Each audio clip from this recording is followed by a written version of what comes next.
Well, good evening. I'm sorry I'm so late. It's about 20 past 7, I think, now, and it's pitch black out there, isn't it? But it ain't been a bad old day. I got fireworks looking out the window now. I got sparklers and old bangers all going off, so if you hear anything in distance, it's somebody letting off some fireworks. Now, anyhow, I'm going to, on Thursday, do a little video before I do my talk, and I've been up in the shed, been making some like miniature Christmas trees, and ones you can hang on and ones you can put on the mantelpiece, and some snowmen and some tea lights, and well, I made a few pens as well. So I'll do a little video, and then I'll put them on and just tell you what the price and if anybody's interested. Because what I want to do is raise some money for hopefully a couple of smaller charities in Hale. That's what I really want to do. It's all for them anyhow, and we would, if anybody's interested, we'll make it. We know we're locked. Well, we're not locked in, but we've got to abide by the rules. So let's abide by the rules. Stay safe, but we can do that. We'd be COVID safe. So anyhow, but I'll talk more about that on Thursday. So I'm going to do a little story here today. Keep Your Clothes On, Ada, by David Prowse. And then I'm going to do another one here by Ken Gill. Here, boy, said Jan. Did he read about a woman up the line, stripping down to nothing for a calendar design? I had to lay the law down, and I done on one by and by. I said, keep your clothes on, Ada, down the WI. Oh, dummy, said Daft, said Ada. They aren't getting me undressed. Why, even bathroom mirrors don't catch me without my vest. Hey, that's true, says I. You was never one that ventured off the path. You're the only woman I know what dressed to take a bath. But I'm afraid you might be tempted down at one of they old fairs. I wouldn't trust that Mildred Potts for all her fancy airs. I seen her husband swimming once off the Golden Mile, and all that he was wearing was a trilby and a smile. You keep your clothes on, Ada, as a decent woman do. If they're looking for a dolly bird, make sure it isn't you. And when you sing Jerusalem, don't close your eyes no more, or you'll be in the Daily Star on pages 3 and 4. See, there's I am mighty and as dainty as you wish, but when they get together, 'tis a different plate of fish. Your mother had it right, dear maid, remember what she said. You keep your clothes on, Ada, and don't ever nod your head. You stick to making chutney, dear, and when you and him in, you button up your overcoat right underneath your chin.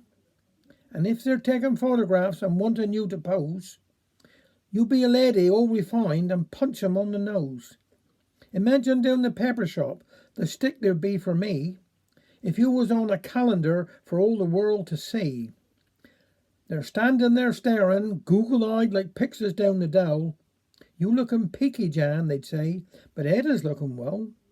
So keep your clothes on, Ada. Your spring chicken days are gone. The sands of time have shifted and continue moving on. Every picture tells a story, so the saying goes of old. But there's such a thing as stories that are better never told. This here one now said by Ken Gill. This bone in my finger was broke, you see, and this know-it-all bloke, he said to me, did it happen at work? Right, no hesitation.